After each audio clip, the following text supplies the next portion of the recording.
wrapping up a day here of doing some felling work at the main Edible Acres property, and I thought I'd like to share some notes around some strategies that I'm using this winter in the realm of clearing, making openings for new plantings, and using the concept of the Hugel mound or Hugel culture as a way to rough sketch gardens in the woods that I will expect to plant out in the future, not right away.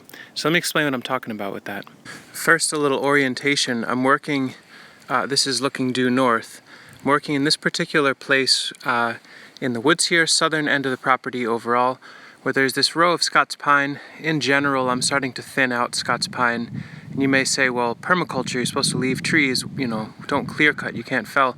Well, as a nursery, I have enough trees that basically for every one of these dilapidated and not very well fitting, not food bearing trees that are on their way out, I can plant, 2 to 3 trees like apples and chestnuts, a whole bunch of shrubs, a whole bunch of herbaceous plants, raspberry patches. So every one that comes out is an opportunity for a lot more diverse and resilient and productive growth. So I'm very comfortable felling, doing this work. So the rest of these 5 trees in front of me will be felled.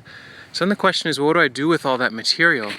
I'm not interested in milling these, and they're pretty punky. There's no way I'd want them for firewood.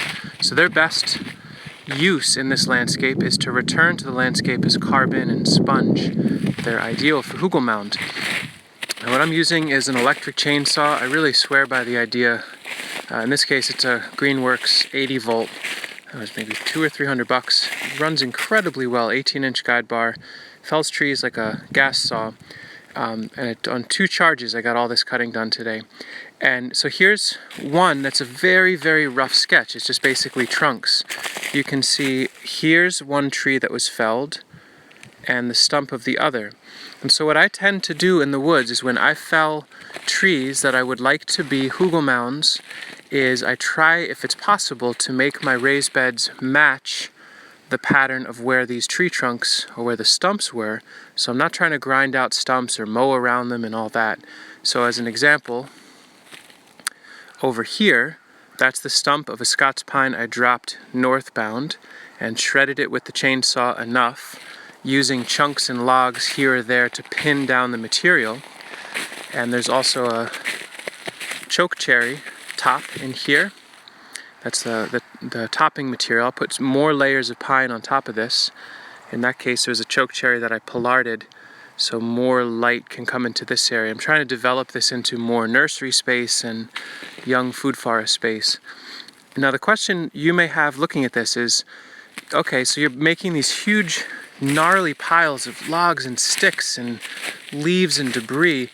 How the heck is that a Hugel mound? How are you supposed to plant that? What are you supposed to do with this? To a lot of folks' eyes, these are just basically piles of debris. Why aren't we just burning this up? Well, by making these beds where the treetops lie as they fall, using the electric chainsaw, so I'm really not taking up a lot of energy to do this, I can set up these raised beds that in 2 years, 3 years maybe, they'll have broken down and become incredibly fertile, and I can then plant into them. If you can imagine, this looking pile was what was here 2 or 3 years ago. It's since really, really descended, really broken down. So you can use Hugel mounds as a way to deal with huge amounts of biomass in the process of clearing and opening a landscape. So if you can imagine, most of this canopy will be open when I'm done with this work. It's a monstrous amount of material. And so if I rough sketch future garden beds, and I don't ask them to be productive right away, then this is a great way to have the material turn into high production, permanent raised beds. In the meantime, it can be habitat for wildlife, it can be a windbreak. You can see over here deciduous stems of chokecherry and ash that I might use for trellising later. I'm actually leaning on a brush pile, which will be incredibly rich organic matter in, let's say, 3 years. Now, there's no reason I can't plant trees and shrubs near it. In fact, a lot of times I'll plant raspberries and thornless blackberries, gooseberries right next to these debris piles. As they break down, those plants pioneer and enter the piles and sprout up and do quite well. But just one way for a lot of you looking into hugelmounds and hugelculture online, you'll see these very kind of complex and specific ways of going about it. You know, you've got to dig down, you've got to bury them in soil, certain height, ratios. That's great. If you want them to be productive right away, you can also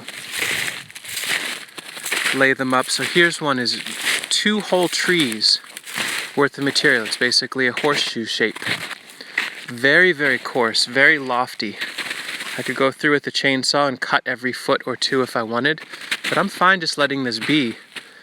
If I'm in a rush to get this to be productive, I can dig down in here, harvest that soil, and cap this whole bed with that soil, but I'm not in a rush. I've got other places to plant.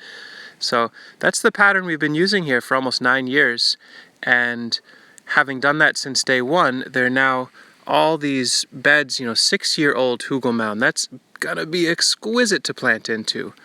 8-year hugelmound over there with some fresh debris. We can plant potatoes and things in there this year. The more you can look out at a longer time scale with the work you're doing, the less precise and perfect it has to be.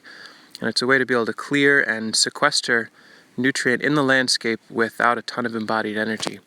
Anyway, that's just one strategy for hugelmound creation as a byproduct of clearing and opening a wooded landscape to transition it to a more productive food forest. Thank you for watching.